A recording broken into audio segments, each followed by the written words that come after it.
Welcome back to D-Dub. Today on the channel, I want to talk about some of the Nintendo Switch games that people have been kind of asking for and versus what we've actually gotten. So today, there was a tweet from Capcom, and we are getting Devil May Cry on the Nintendo Switch, right? Yeah. But it's not Devil May Cry 5. It is Devil May Cry 1. And so that kind of strikes up a kind of topic in my head that I want to talk about today, and are the third-party games that we're getting for some of these big franchises. Are they kind of selling us short? Like, are they kind of screwing us over? So today I just wanted to do a quick video on the topic. If you guys are new to the channel, hit subscribe. If you like this video, hit the like button. So with the tweet today from Capcom saying that they're releasing Devil May Cry instead of Devil May Cry 5, it brings up the question in my mind of all these other games that we've got where people have asked for basically the main newest game in the franchise, and to the point that we have pretty much gotten the older games in that franchise. So we have Devil May Cry here. Obviously Devil May Cry 5 just came out and people were asking for a Switch port.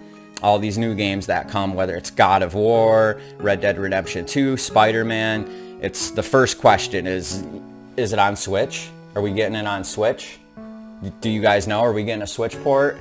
Does anybody know? Go on Twitter, send it all around to all the developers, and then in the next interview you see a thing with one of the creators or part of the dev team asking, hey, is there a Switch port? And usually the answer is no, or sometimes it's laughed at.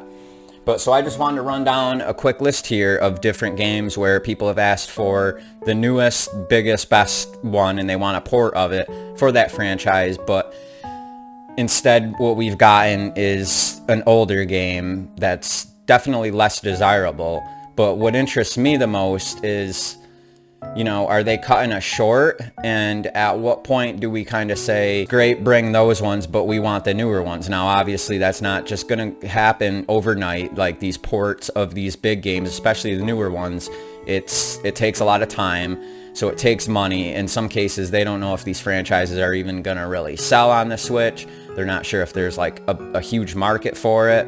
And then there's also the space and the size of the cartridge and that whole thing. Games have had Switch taxes, and there's just been certain games where, we've kind of gotten screwed over with the Switch tax. Are these games being accepted just because they're on the Switch? So that is like my main question here.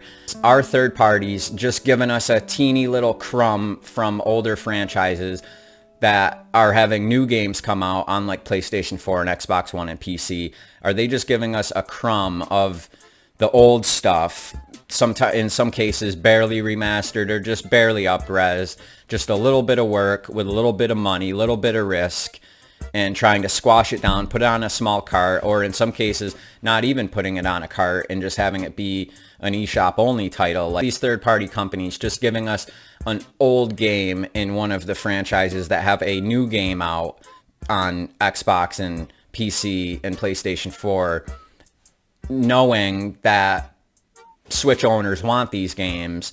And are they just giving us just these little crumbs in these old games to tide us over so that they can further invest into the platform and down the line hopefully have day and date releases of these franchises that people are asking for? Are they trying to avoid actually doing like market research? And even though they don't really have to because of things like social media, they can clearly go onto YouTube and Twitter and see who wants what and what kind of market there is for it. But are they just giving us these older games in an attempt just to tide us over?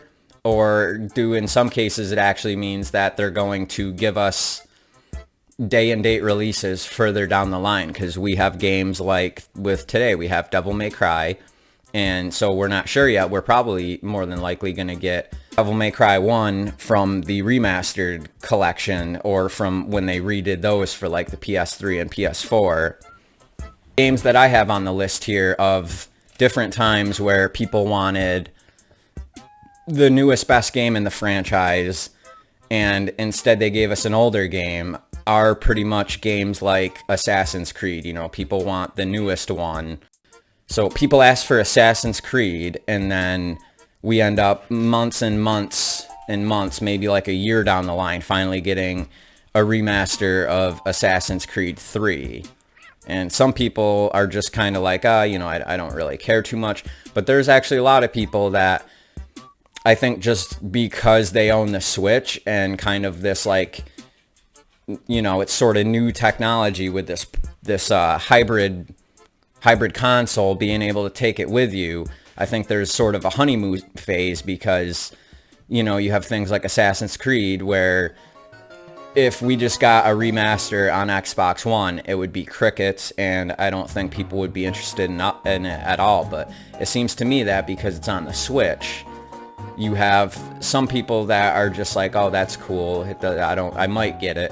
But then you also have a lot of people that are just like, oh, this is hype. Like, so hyped, can't wait to play it. And it seems just to be because it's on the Switch. So we're getting Devil May Cry 1. It's not 5. And who knows if we'll ever see Devil May Cry 5 on a Nintendo platform. Probably not. We also have games like Call of Duty where people asked for it. And even one of the main creators on one of the 3 teams that make it, you know, he just pretty much laughed. So that was that. And then there's Persona 5. People have been asking for Persona 5, asking for it. Here it comes, Persona 5S. Oh, we're digging deep. So we know we're getting Persona 5 Royal and Persona 5S. You know, a couple months down the line, an announcement that there's an announcement coming. And then down the line, an announcement that Persona S is actually a thing.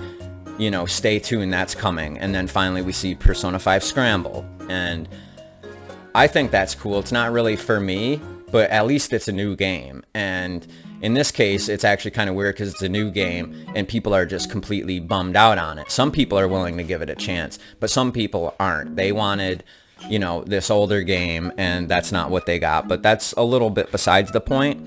So then we also have Resident Evil. The Switch first came out. People asked for Resident Evil. They want the newest one. They knew that Resident Evil 2 remake was going to be coming out, and that didn't happen. So we got Revelations. And then, you know, just a couple months ago, or at this point, several months ago, Resident Evil 2 remake dropped to critical acclaim. Everybody loves it, but it's clearly not coming to Switch. So what do we get instead? You know, we get 0, 1, 4,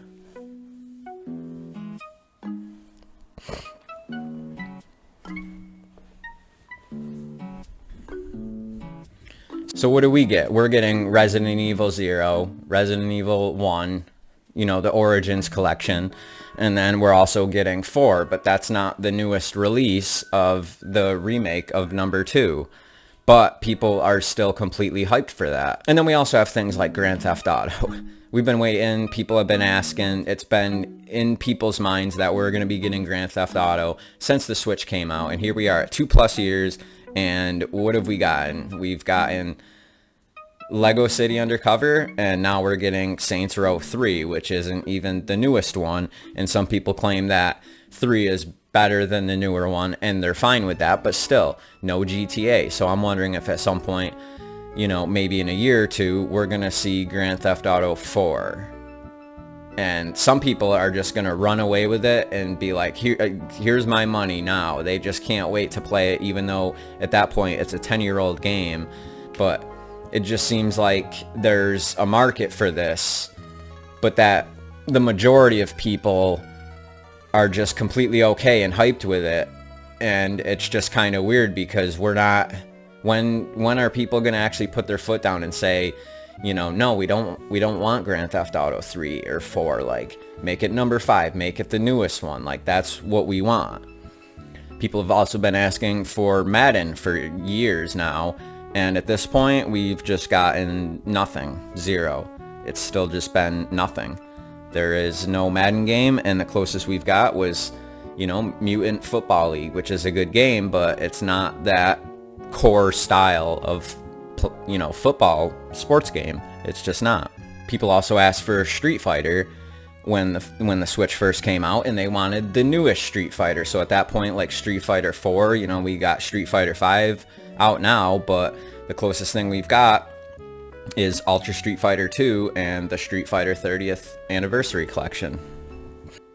Also, people want a real MLB The Show, MLB The whatever, some kind of actual licensed MLB game for baseball on the Switch, and the closest thing that there is out there is RBI. RBI 17, 18, and 19 are out, but those games don't even have like instant replays, and they have the same announcer lines. And from what I've seen and heard in reviews and other people in the gaming community, it just doesn't sound like it's a top tier experience. It's a mid to lower mid tier kind of experience, and that's not what people want out of those types of franchises and those kinds of games for those kinds of genres. So I just wanted to do a quick video today and just basically ask the question of, are you guys satisfied with the games that they give us? When you ask for GTA and they don't give it, like, what do you guys think? You know, they kind of ask us to port beg for it, but it just seems like in these cases, people have been asking for Devil May Cry on a Nintendo system since like the Wii. Here we are 18 years later, this is the first game on a Nintendo platform, and it's not even like Devil May Cry 3 or 4 or, you know, the DMC remake from a couple years ago as the first foray on the Nintendo console. It's number one, and that's fine. That's fine with me. I don't mind as long as it's not too expensive, or if it's just a digital game and it's kind of cheap, you know, I might pick it up as long as it's not just a straight choppy PS2 port, then that's okay with me. But we keep getting these games from these franchises that you can clearly see people have been asking for. Assassin's Creed, Assassin's Creed. Can we get the newest Assassin's Creed? We want Assassin's Creed Odyssey on our Switch. Hey, guy, come on, give us Assassin's Creed. Oh, you want Assassin's Creed? Okay, here you go. Assassin's Creed 3. You know, it'd be like if on Xbox they want Xenoblade, and the developers and publishers say, okay, go ahead and beg for it. And then after begging and begging and begging, and they hope that they get Xenoblade Chronicles 2 or Torna, which are two games from the past year and a couple months, you know, they beg for it. And then here comes like Xenoblade Chronicles 1, and they kind of say, well, that's sort of cool, but that's not really what we all wanted. Like, we were hoping that by making us beg for it, that you would at least be giving us the newest and most current gen game on that platform that's actually out today. And that's what we want, and that's what you didn't actually give that to us. So anyways, guys, I just wanted to ask that question real quick. What do you guys think? Let me know in the comments below. If this is your first time here, subscribe, hit the like button, and I will see you guys in the next one. Have a good day.